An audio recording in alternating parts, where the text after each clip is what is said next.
हाँ जी मित्रों, कैसे हो आप लोग? आई होप के सब बढ़िया होंगे। तो न्यूज कवर करने से पहले मैं आप लोगों से एक रिक्वेस्ट करता हूँ कि आप मेरे चैनल को सब्सक्राइब कर लो। हम 3000 सब्सक्राइबर के बहुत ही नजदीक हैं। तो फटाफट चैनल को सब्सक्राइब कर लो और वीडियो को शेयर कर दो। तो चलिए शुरू करते हैं हम फर्स्ट न्यूज से, जो कि अवैध दरबार के बारे में। जैसा कि आप लोगों को पता होगा कि बिग बॉस 90 के अंदर अवैध दरबार को इवेक्ट कर दिया गया है। एंड इसके बाद में एक रूमर्स फैलने लगा अवैध दरबार को लेकर कि उन्होंने बिग बॉस से बाहर निकलने के लिए 2 करोड़ रुपए दिए। तो इसी रूमर्स के ऊपर अवैध दरबार ने खुद रिएक्ट किया है। उनका हिंदुस्तान टाइम्स के ऊपर एक इंटरव्यू आउट हुआ है, जिसमें वो कहते हुए नजर आते हैं कि उन्होंने अपनी मर्जी से शो के बाहर निकलने का फैसला नहीं किया। उन्होंने कहा, मैं बिल्कुल साफ कर देना चाहता हूँ, मैंने कभी अपनी मर्जी से शो से बाहर निकलने का फैसला नहीं किया। मैं बाहर नहीं गया, नहीं मैं बिग बॉस को गेम छोड़ने के लिए 2 करोड़ रुपए के दिए। पता नहीं ये झूठी अफवाह कौन बना रहा है। तो चलिए आगे हम बात करने वाले सुधीर चौधरी के बारे में। आप लोगों को पता हुआ सुधीर चौधरी एक न्यूज एंकर है। तो उन्हीं को लेकर एक फॉल्स नैरेटिव फैलाया जा रहा है कांग्रेस गवर्नमेंट द्वारा। वो क्या है मैं आप लोगों को बताता हूँ। कांग्रेस केरला ने एक ट्वीट करते हुए लिखा, Mukesh Ambani and Sudhir Chaudhary and 15 crore salary. Mukesh Ambani is paid by Reliance industry. Sudhir Chaudhary is paid my taxpayer of India.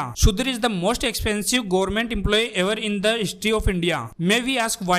What is the Modi secret he is holding so that he gets paid so much? तो उसी का रिप्लाई करते हुए सुधीर चौधरी बोलते हैं, It's also bit rich coming from a party of nepo babies and politics dynasties who thrives on taxpayer founded luxury private jets and endless vacation. But you cannot estimate a small town boy who climbed to the top on pure merit. तो चलिए आगे हम बात करने वाले जुबिन गर्ग के बारे में। जैसा कि आप लोगों को पता हुआ है रिसेंटली जुबिन गर्ग के साथ में क्या हुआ। तो अभी इससे रिलेटेड एक अपडेट देखने को मिला। जो जुबिन गर्ग का मैनेजर है उसको अरेस्ट कर लिया गया, क्योंकि जुबिन गर्ग के डेथ में उसका ही कनेक्शन था। उसको 14 दिन के लिए रिमांड पे ले लिया गया है। आगे इससे रिलेटेड कोई भी अपडेट आएगा तो मैं आप लोगों को बता दूंगा। आगे हम बात करने वाले हैं नेटफ्लिक्स और एलन मस्क की कंट्रोवर्सी के बारे में। बेसिकली शुरू कहां से हुई, आइए मैं आप लोगों को बताता हूँ। जैसा कि आप लोगों को पता हुआ कुछ दिनों पहले एलन मस्क के राइट हैंड चार्ली किर्क को 10 सितंबर 2025 को गोली मारकर हत्या कर दी गई थी। तो उसी को लेकर हमीश स्टील, जो कि नेटफ्लिक्स के एक एम्प्लॉय हैं, उन्होंने उस चीज को लेकर मजाक बनाया। एंड इसके बाद में एलन मस्क ने नेटफ्लिक्स के सब्सक्रिप्शन को कैंसिल कर दिया। तो एक जना ने एक ट्वीट किया था, just cancel my Netflix subscription if you employ someone who celebrate the murder of Charlie Kirk and makes content the pushes pro trans content of my kids you will never get a dime of my money.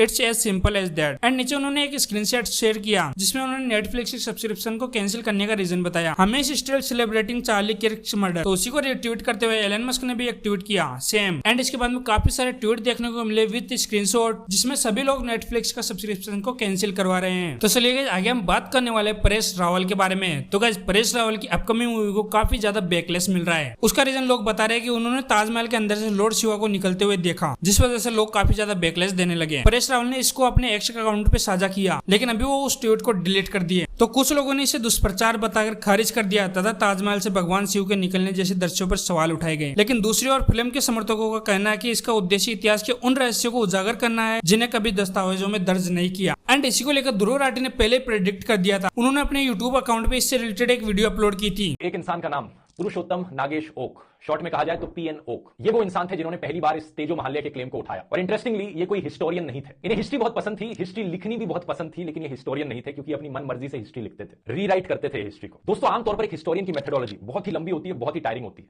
एक historian को पुराने अखबारों से, पुरानी magazine से, पुरानी diary entries से, letter से, चिट्ठियों से, पेंटिंग से, कोर्ट हिस्टोरियंस के हिस्टोरिकल अकाउंट से, कंटेम्प्रेरी हिस्टोरियंस के अकाउंट से, ट्रैवलर्स ने क्या लिखा था, कार्बन डेटिंग देखकर, ये सब देखकर अंदाजा लगाना पड़ता है, समझना पड़ता है कि एक्चुअली में क्या हुआ था उस जमाने में। समझने के बाद उन्हें अपने शब्दों में इसे लिखना पड़ता है, एक अकाउंट क्रिएट करना पड़ता है अलग अलग सोर्सेज को साइट करके। उसके बाद उनकी राइटिंग को पीयर रिव्यू किया जाता है बाकी और हिस्टोरियंस के द्वारा, ये चेक करने के लिए कि कितना एक्यूरेट है किसी एक हिस्टोरियन के द्वारा लिखा गया अकाउंट। लेकिन पीएन ओक की मेथोडोलॉजी इससे बहुत अलग थी। उनकी मेथोडोलॉजी थी कि भाई वैटिकन शब्द सुनने में संस्कृत के शब्द वाटिका से काफी सिमिलर लग रहा है, तो हो सकता है कि वैटिकन सिटी एक टाइम पर कोई हिंदू टेंपल होगी। हो क्या सकता है, एक्चुअली मैं लिख डालता हूं, यही हुआ था। वेस्टमिनिस्टर एबी भी एक हिंदू टेंपल था।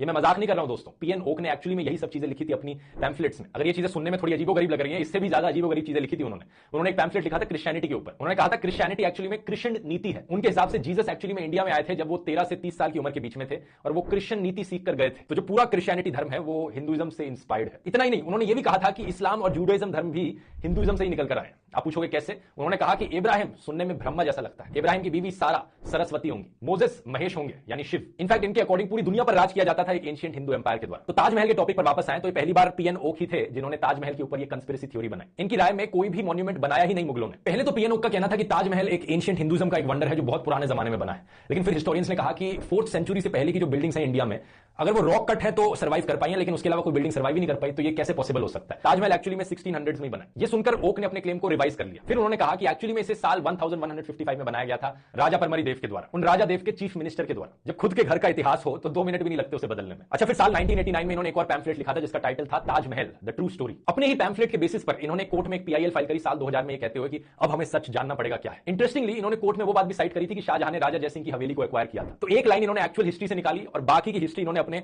दिमाग से, अपनी इमेजिनेशन से क्रिएट कर दी। सच बताऊं तो पीएन ओक एक बहुत ही अच्छे सुपरहिट फिक्शन राइटर बन सकते थे, लेकिन पता नहीं क्यों वो अपने आप को हमेशा एक सेल्फ प्रोक्लेम्ड हिस्टोरियन करके पुकारते थे। सुप्रीम कोर्ट ने भी उनकी पिटीशन को डिसमिस किया था, ये कहते हुए कि वो मिसकंसीव्ड है, और मजाक भी उड़ाया था सुप्रीम कोर्ट ने उनका, कहते हुए कि कोई मधुमक्खी ने काट। तो बस guys, आज के लिए बस इतना ही। अगर वीडियो थोड़ा सा भी पसंद आया तो वीडियो को लाइक एंड चैनल को सब्सक्राइब कर ले। बाकी मिलते जल्दी किसी नेक्स्ट वीडियो में, तब तक के लिए बाय।